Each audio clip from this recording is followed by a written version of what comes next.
Hello students, welcome to arch chemistry. ಯಾರ್ಯಾರು ಈ ವರ್ಷದ ನೀಟ್ ಎಕ್ಸಾಮಿನೇಷನ್ ಅನ್ನು May 7th ಬರೆದಿದ್ದಾರೆ, ಸೊ ಬಹಳಷ್ಟು ಜನ ವಿದ್ಯಾರ್ಥಿಗಳು ರಿಸಲ್ಟ್ ಯಾವಾಗ ಬರಬಹುದು ಅಂತ ಕೇಳ್ತಾ ಇದ್ದಾರೆ. ಸೊ ಬಟ್ ನಾನು ಇವತ್ತು ಹೇಳೋದಕ್ಕೆ ಹೊರಟಿರುವಂಥದ್ದು, ರಿಸಲ್ಟ್ ನಿಮಗೆ ಸದ್ಯದ ಮಟ್ಟಿಗೆ ಬರೋದಿಲ್ಲ. ಈ ವರ್ಷನೂ ಕೂಡ ನಿಮ್ಮ ನೀಟ್ ರಿಸಲ್ಟ್ ಲೇಟ್ ಆಗ್ತದೆ.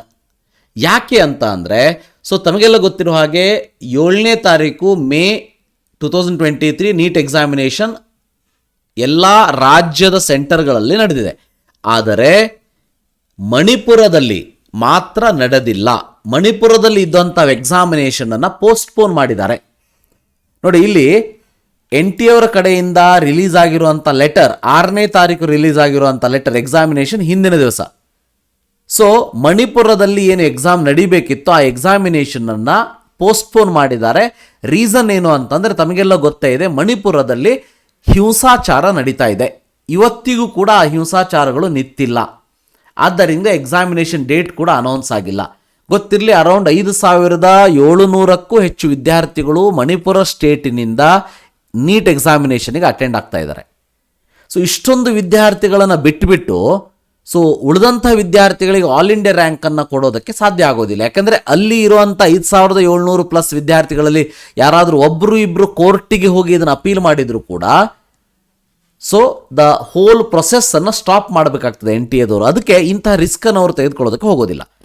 ಅದಕ್ಕೆ ನಿಮ್ಮ ರಿಸಲ್ಟ್ ಏನಿದೆ ಅದು ಮಣಿಪುರದ ನೀಟ್ ಎಕ್ಸಾಮಿನೇಷನ್ ಆಗಿ ಸ್ವಲ್ಪ ದಿನ ಆದಮೇಲೆ ರಿಲೀಸ್ ಆಗ್ತದ ಹೊರತು ಸೊ ಅದಕ್ಕಿಂತ ಮುಂಚೆ ರಿಲೀಸ್ ಮಾಡೋದಕ್ಕೆ ಸಾಧ್ಯನೇ ಇಲ್ಲ. ಅಂದರೆ ಪ್ರತಿ ವರ್ಷದ ಈಗೊಂದು 2-3 ವರ್ಷದ ಟ್ರೆಂಡಿನ ಹಾಗೆ ಈ ವರ್ಷನೂ ಕೂಡ ನಿಮ್ಮ ನೀಟ್ ರಿಸಲ್ಟ್ ಭಾಳ ಬೇಗ ಬರೋದಿಲ್ಲ. ಅಂದರೆ CET ರಿಸಲ್ಟ್ ಏನು ಜೂನ್ 12ಕ್ಕೆ ಅನೌನ್ಸ್ ಮಾಡ್ತೀನಿ ಅಂತ ಹೇಳಿದ್ದಾರೆ. ಸೊ ಅದರ ಆಸುಪಾಸಿನಲ್ಲೂ ಕೂಡ ನಿಮ್ಮ ನೀಟ್ ರಿಸಲ್ಟ್ ಬರುವಂಥ ಯಾವುದೇ ಚಾನ್ಸಸ್ಗಳು ಇಲ್ಲ. ಹಾಗೇನಾದರೂ ಅಷ್ಟರೊಳಗೆ ಮಣಿಪುರದಲ್ಲಿ ಎಕ್ಸಾಮ್ ಆಗಿಬಿಟ್ಟು ನೀಟ್ ಎಕ್ಸಾಮಿನೇಷನ್ ರಿಸಲ್ಟ್ನ ಅನೌನ್ಸ್ ಮಾಡಿದರೆ ವೆಲ್ ಆ್ಯಂಡ್ ಗುಡ್. ಬಟ್ ಮಾಡೋ ಚಾನ್ಸಸ್ಗಳು ಬಹಳ ಕಡಿಮೆ ಕಾಣಿಸ್ತಾ ಇದೆ ನನಗೆ. ಹೀಗೇನಾದರೂ ಮಾಡಿಲ್ಲ ಅಂದರೆ ಮತ್ತೆ ಈಗೊಂದು 2-3 ವರ್ಷದಿಂದ ವಿದ್ಯಾರ್ಥಿಗಳು ಏನು ಪ್ರಾಬ್ಲಮನ್ನು ಅನುಭವಿಸ್ತಾ ಇದ್ದಾರೆ. ಸೊ KCET ಕೌನ್ಸಿಲಿಂಗ್ ಮತ್ತು ನೀಟ್ ಕೌನ್ಸಿಲಿಂಗ್ ಟ್ಯಾಲಿ ಆಗದೇ ಇರುವಂಥದ್ದಕ್ಕಾಗಿ, ಸೊ ಅಥವಾ ಕೊಯಿನ್ಸೈಡ್ ಆಗದೇ ಇರುವಂಥಕ್ಕಾಗಿ ಆ ಒಂದು ಪ್ರಾಬ್ಲಮ್ ಈ ವರ್ಷನೂ ಕೂಡ ಕಂಟಿನ್ಯೂ ಆಗಿಬಿಡ್ತದೆ. ಸೊ ಅದಕ್ಕೆ CET ಅವರು ಕೂಡ ಕೌನ್ಸಿಲಿಂಗನ್ನು ಸ್ಟಾರ್ಟ್ ಮಾಡೋದಕ್ಕೆ ವೇಟ್ ಮಾಡಬೇಕಾಗ್ತದೆ. ಆ್ಯಂಡ್ ನೀಟ್ದವರಿಗಂತೂ ರಿಸಲ್ಟ್ ಬರೋ ತನಕ ಏನು ಮಾಡೋದಕ್ಕೂ ಸಾಧ್ಯ ಇಲ್ಲ. ರಿಸಲ್ಟನ್ನು ಅನೌನ್ಸ್ ಮಾಡೋದಕ್ಕೆ ಸೊ ಮಣಿಪುರದಲ್ಲಿ ನಡೀತಾ ಇರುವಂಥ ಹಿಂಸಾಚಾರಗಳು ನಿಲ್ಲಬೇಕು.